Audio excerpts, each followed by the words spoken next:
The Chronicles of the Crisis, the series. Newt's Curse.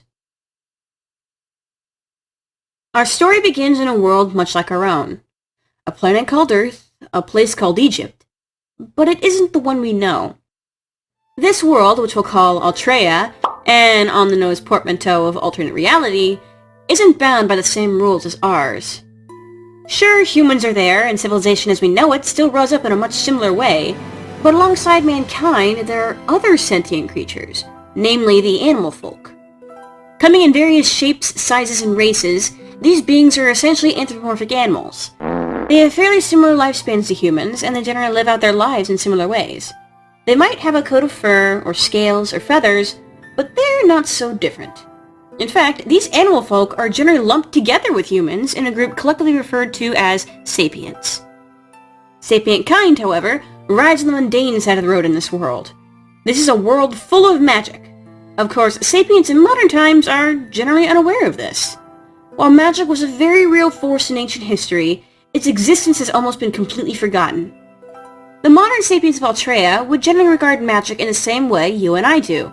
Nothing but fuddy-duddy nonsense. As such, when magic eventually comes festering up out of the woodwork, the modern world isn't ready. But I'm getting ahead of myself. Let's just put this simply. Here there be monsters. And more importantly, here there be gods. What gods? Well, that's a bit of a loaded question. Gods of many pantheons seem to have a presence in Altrea, but we only ever get direct contact with a single pantheon. The Egyptians.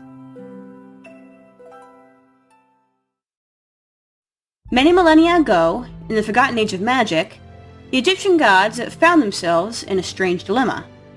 Okay, I mean, what else is new with this crew at this point? The goddess of the sky, Nut, finds herself pregnant at an incredibly bad time. Her grandfather, the great creator and sun god Ra, has strictly forbidden his children from producing any more gods. The gods of the elements in the celestial bodies already exist.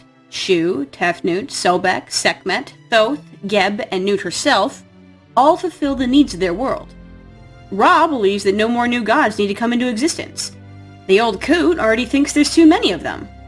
So, when Nut and her brother consort Geb get down and dirty, Ra is absolutely furious. He forbids Nut from giving birth, forces her and Geb be separated for all eternity, and curses her to carry her unborn children for every day of the year, as punishment for her disobeying his orders. Out of desperation, Nut flees the safety of the other deities and escapes into the desert. She hides in a cave, miserably hoping for some kind of miracle to save her children, and herself, from this pitiful fate. Thoth, the god of knowledge in the moon, is blind. However, he is granted temporary sight in the form of visions. Through his visions, Thoth foresees a golden age for the gods, ushered in by Nut's unborn children.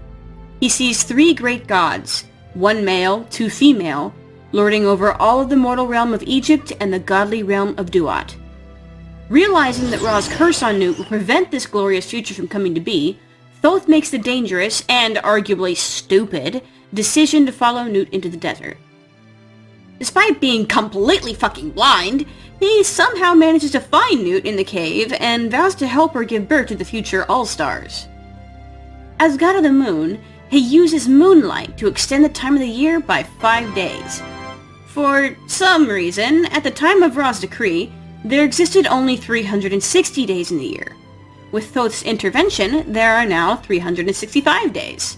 Nut is given 5 days where she is free of Ra's curse, so she can finally give birth to her babies. With Thoth's help, she's able to deliver her first child without much trouble.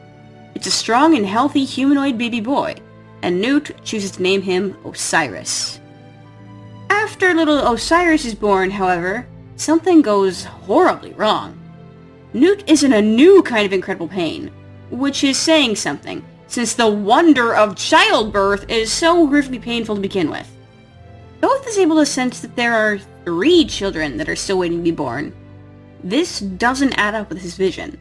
What's this 4th child doing there? Upon examining Nut further, he finds that she's suddenly been poisoned with chaos energy. All of the other gods in the Egyptian pantheon, regardless of their personalities, have energies aligned with order. Chaos is extremely out of the ordinary, and it's sometimes harmful to them, especially in this case. How did Newt suddenly get hit with an influx of chaos? A day passes. Newt still can't give birth to any of her 3 remaining children during this time. The poor girl's practically hallucinating from the pain, even when Thoth is using all of his magic to try and keep her healthy. Things aren't looking so good. Finally, after 2 whole days, the second child is born. And although Thoth can't directly see it, he can sense that it's something completely different from its siblings. It isn't humanoid like Newt, or its brother. Instead, it's something far more beastly. It's not quite canine, not quite feline, and it's covered in dark fur. That's not too out of the ordinary for Egyptian gods, but the last bit is a bit of an ill omen. Even as a tiny baby, this creature is full of chaotic energy. At once, Thoth is struck by another vision. He sees this tiny, squeaking little creature grow into a monster. In an instant, the glorious future he foresaw crumbles before this beast, and all is lost in slaughter and bloodshed. Horrified, Thoth is having massive second thoughts about helping Newt. Newt, meanwhile, isn't even lucid enough to recognize that the second baby has been born. Thoth briefly contemplates killing an innocent baby because he's a baby murderer and clearly doesn't make his best decisions. Little demon spawn looks at him innocently, squeaks some more because, again, it's a baby, and Thoth chickens out. He finally lets Newt know that her second child is here, and she's just barely conscious enough to name him Set.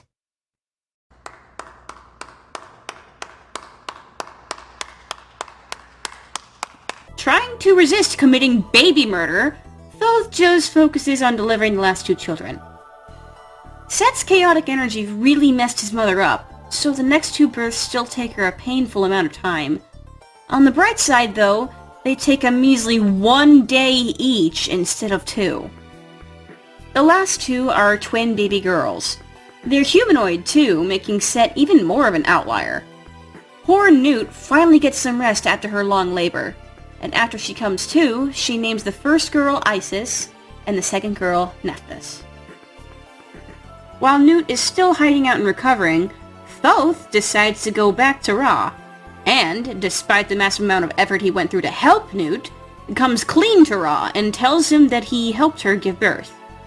Thoth wants to tell Ra about his visions, but because telling people the future can be kind of screwy sometimes, he decides against it. Way to go, Thoth. Ra, of course, is just pissed. But it's not like he can just put the babies back inside of Newt, so he has Thoth take him to where Newt is hiding, and Ra gets to see his great-grandkids. In seeing the horrendous state that labor has left poor Newt in, Ra grows a fucking conscience and realizes how terrible of a grandfather he's been by cursing his granddaughter. He apologizes to her, and he removes his punishments. Newt is, understandably, still upset, and the only reason she doesn't give her grandfather the middle finger is because she's too exhausted to give a damn at this point. Horrifically dysfunctional family dynamics aside, this does have a silver lining. When Newt is finally back to full health, she'll have to return to her duty of being the literal sky, and won't be able to care for her children anymore. Because Thoth is too chicken to go near demon spawn, Ra steps in and agrees to take care of Newt's children in her place, as a way of atoning for the wrongs he did against her. And holy shit, he hasn't been a father in years, what the fuck is he doing? In all seriousness, Ra almost immediately falls in love with the 3 little bundles of joy and little demon spawn when the time comes for him to take care of them. The 4 never get to meet their mom or dad, but Ra takes surprisingly good care of them for his track record. He gets a little help from Sobek and Sekhmet, who are the only other gods besides Thoth that can remain corporeal and don't have to embody the elements. Thoth freaks out literally every time he sees little Set because he remembers the vision he had. So Ra eventually learns that it is a terrible idea to keep Thoth in the same room as the babies. Thoth repeatedly tries to tell Ra that little Set is dangerous, calling him an evil demon in the form of an infant, but Ra doesn't listen. So, on more than one occasion, Thoth takes power into his own hands. He tries to, get rid of the little demon spawn by throwing him in the river or something to that effect. Luckily, or I guess unluckily, the other gods always find him before something bad can happen to him. Despite Thoth's repeated attempts to commit baby murder, the four survive infancy and grow into little fledgling gods. Now that the kids can talk and remember things, Thoth isn't really going to get more than one chance at killing the demon baby. So, he's shit out of luck.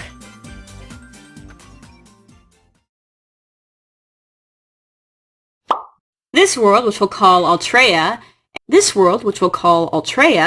and on-the-nose portmanteau of Really?